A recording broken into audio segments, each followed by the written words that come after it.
when you first started this process. Full circle. Yeah. What was was there a Mr. Miyagi who was like not gatekeeping that was willing to break it? Like, what was the greatest resources in terms of understanding the process for you two guys' experiences? Like, did it come down to a person? Was it an organization? Is there like a simpler way to learn the process if you're starting from the beginning? So I can go first. I go first. Yeah, go ahead. There was no person that has been like somebody that I can call up and say like, hey, I need help. Really? No. I've learned from just like hearing. Peeping game. Like I just walk by a room and I hear like, oh, get your petitions. Just bam, got it. You just like, you have to be in the right place and right time to like catch things. So I mean, now I have, so like I've been able to like go to a lot of events, meet a lot of people. So like now I can call somebody, right? I can like network and do that. Yes. But it's like at first, Yes. if you don't have somebody that's on the inside that can actually just say like, hey, petitioning is coming up in like 2 months and you need to build this petitioning team. You're going to have the day of petitioning come. You're going to try to figure everything out the last second, and then you're going to struggle through everything. And so there's no central FAQ advisory board. There's no number, nothing? On my first meeting that I met my campaign finance liaison, I was like, hey, like, is there like a campaign resource manager that I area? can reach out to or 300-page something? And it book. was just like, we don't do that. Like, I don't know anything that you can do. So, I mean, like, you have to figure it out on your own. It's part of the filter. Thank God, like, Yes. for me, like, I say this again, if you don't have enough, like drive or connect or just something, that passion. you will burn out. So if your daddy wasn't the governor who built all the prisons upstate, and then the former governor yourself, and then now running for mayor, then it's kind of hard. It's hard. It's hard. We should. So like, fuck you, Como.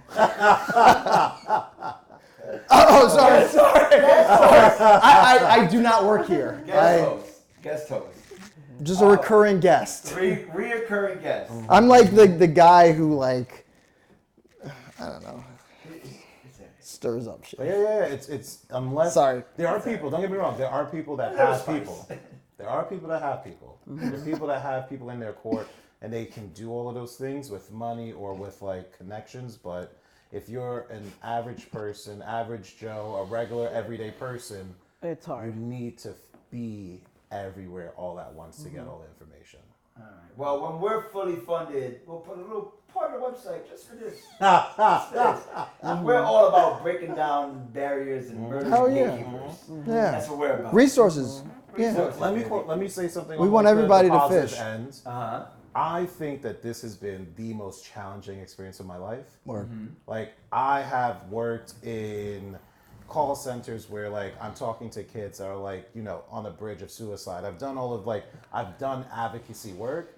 This has been the hardest thing for me to navigate through because of one, you just have to figure it out on your own and you don't have support. So on the opposite end of it, you're meeting people, you're engaging with people. They feel like you're building some sort of connection. And then the next time they see you, they're like, I remember this person knocking on my door a couple of months ago. Oh, I see them on a ballot. I believe that this person can make a change. And I think those slight connections are actually what makes this process so much doable. It's just being around the people that you know that you're going to be able to like care for and just take care of and advocate for. Like, once they believe, that's the motivating factor behind all of this. So that's actually what's pushing me through.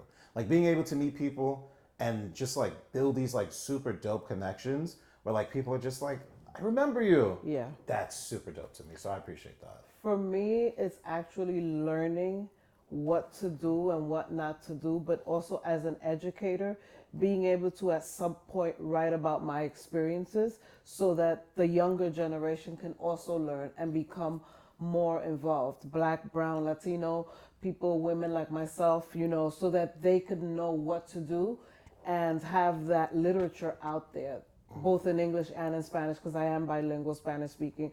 To me, that has been the best prize ever, Can I ask one last question? How long has the incumbents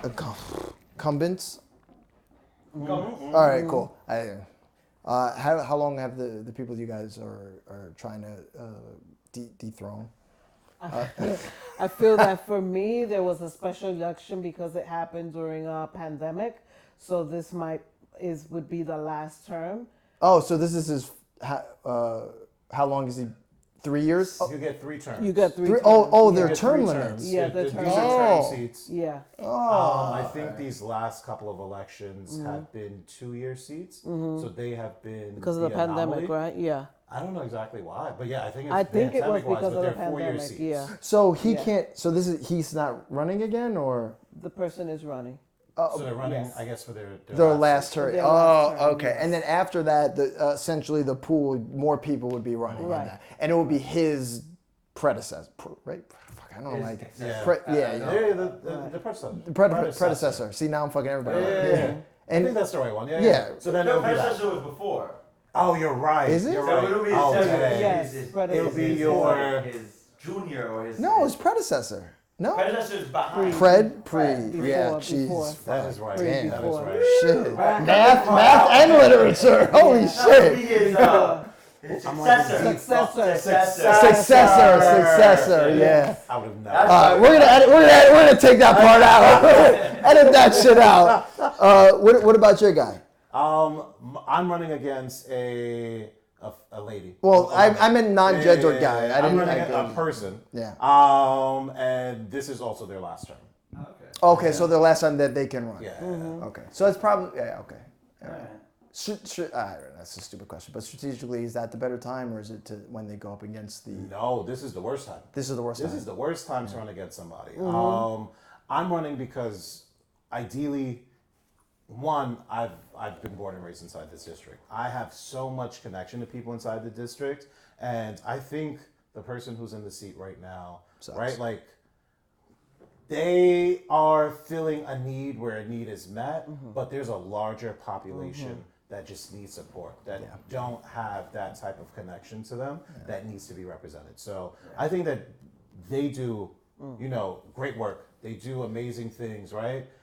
But I think that there's a piece about I can see people struggling. They do fine. You do better. Who said that? I said that. Who said I said I that. can even say Yeah, that was me. So that's like the biggest piece. And of I'm it. bringing passion for my yeah. community. Yeah. Oh yeah. So like, and, That other and person I- does I would- fine, I but would you do better. imagine, Yeah, Obviously, we won't know until we know, but I would imagine there's great benefit to learning the process just in case you have to do it again. And you get your name out there, and you get your Yes. face out there, and then Yeah. that next year when Yes. that other guy who There's he no better picks. thing to do. Yeah. Then actually, yeah. So it's a great process where like you now, next time I run, there's like this great mind map that I have that like now I can map out. And one of my bigger goals is that I actually want to be a pipeline for people that's in my neighborhood to run for other seats, right? Like my biggest passion is I want to be somebody else's campaign manager, and I want to be able to get as many people who are disillusioned or disassociated with the process to actually be a part of it, because that's how you make change. Like right now, people feel like I can't make change because nobody cares. But nobody cares because you're not getting involved, and you're not involved, so your messaging, your lived experiences aren't being represented. So my goal is like learning this process right now, and then being able to be that book for the next person that wants to come. So like my biggest goal for the next election cycle is helping as many people as possible know exactly what to do. I do like that social media helps us spread more information. As an educator myself, I want to educate younger people, to obviously register to vote, but become involved in their community. And I think social media could definitely help with that.